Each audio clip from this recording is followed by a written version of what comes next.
Hi, welcome to Talking Points Live.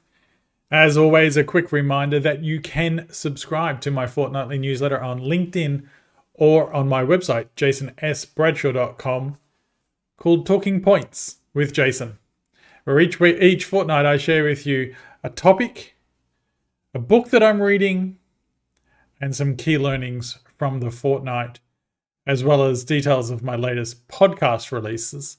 And you can listen to my podcast on all popular podcast platforms and, of course, on YouTube. It's Chats with Jason. So you won't believe what happened to me earlier this day. I had a phone call and I was a bit hesitant to answer it. I was in the middle of something, but I've been waiting for a call from a few people. So I thought I'd pick it up, and it was a salesperson trying to sell me something. That's fair enough, right? I've made an inquiry. They're ringing out to make a sales call. So anyway, long story short, well, actually the call was pretty short because I immediately said to the sales consultant, as soon as I knew what they were calling for, I don't have time for this call. Can you just email me?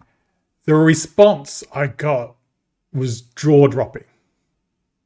Like, this person's job is to make outbound calls every single day, all day long, to fresh leads to try and sell the product. I'm sure I'm not the only one that said, I don't have time. And I'm probably not the only one to have said, can you just email me? His response, though, was, as I said, jaw-dropping. He literally said to me, what should I email you? So I said to him, how about you email me the questions that you need answers to so that you can give me a quote? And he then, oh, I guess I could do that. Baffles me. You have me on the phone and you have an opportunity to try and engage with me. I've said I want to take it on to email. Surely the next step is to send me an email with how you can help me or what you need to be able to help me, e.g. give me a quote. So anyway, what most of you might not know is that many, many years ago, I used to do outbound telemarketing, selling carpet cleaning and pest control services, originally working for someone, and then I started my own business, domestic and commercial carpet cleaning and pest control service. So I understand outbound sales from a deep personal perspective, and I can assure you, when you're ringing at 6 o'clock at night to sell someone carpet cleaning, you get a few objections. So this is what I would have done if a person had said to me, I'm sorry, can you just send me an email? Well, the very next thing I would have said is, yes, absolutely I can. Can you please confirm with me your email address? I just want to make sure that I've got it right. Now, that's assuming you have the email address. Of course, there's a version of not having the email address.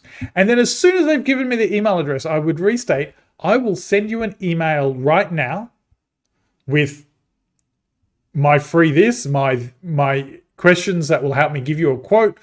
I'd give some context about what's going through.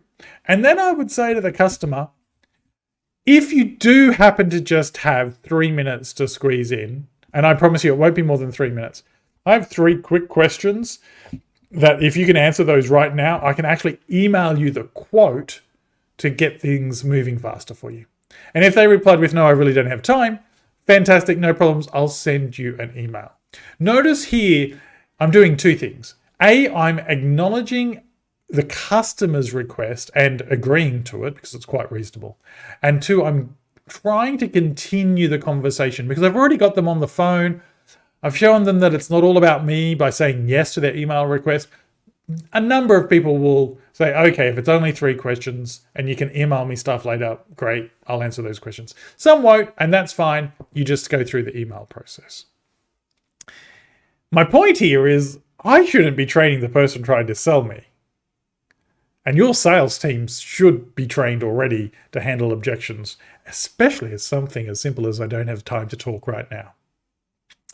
So here are my key takeouts for what every outbound salesperson should be prepared for.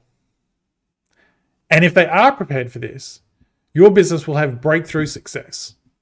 So number 1, Customers don't have time. The customer doesn't have time to talk. The key goal here is to progress the conversation. So either offer to call back at a time more suitable, reinforce how quick this call will be to see if they had a perception it was going to be a half an hour call, but in fact, it's only going to be 5 minutes. Whatever time you say there, though, you have to honor it.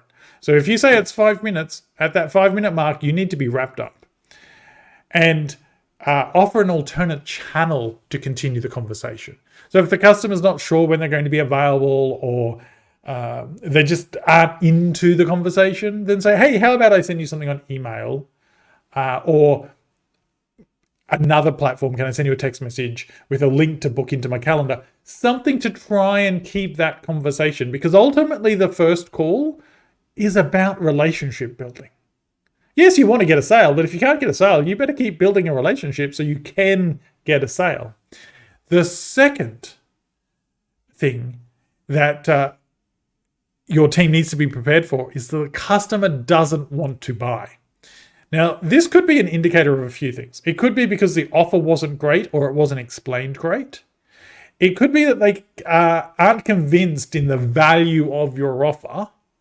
Now, both of those could be a case of the offer itself, the way the sales consultants delivered it, the training, communication. Could be that. Or it could be that it's not the right time for them to buy. So at very least in this case, you should be saying, so when would you normally consider purchasing this product? So take carpet cleaning, for example. No, I'm not ready to get my carpets cleaned. That's perfectly fine. When would you normally be ready to get them cleaned? And I can schedule a call, say 2 weeks beforehand, so we can make sure we secure the right spot for you. How does that sound?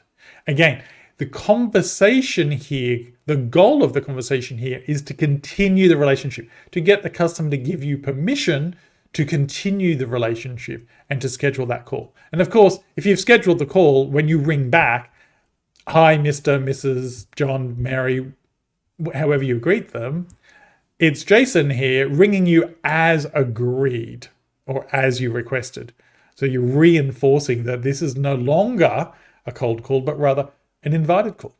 And then the third thing that you need to really consider, and this is perhaps the secret sauce, if your customer's not willing to engage in a conversation, or your prospect's not willing to engage in a conversation right now, is there a way that you can deliver some value to them in the moment that lets you to continue building, creating a relationship, to continue the conversation at a later time? So, for example, that's perfectly okay. I understand that now is not a right time for you to talk about consider buying.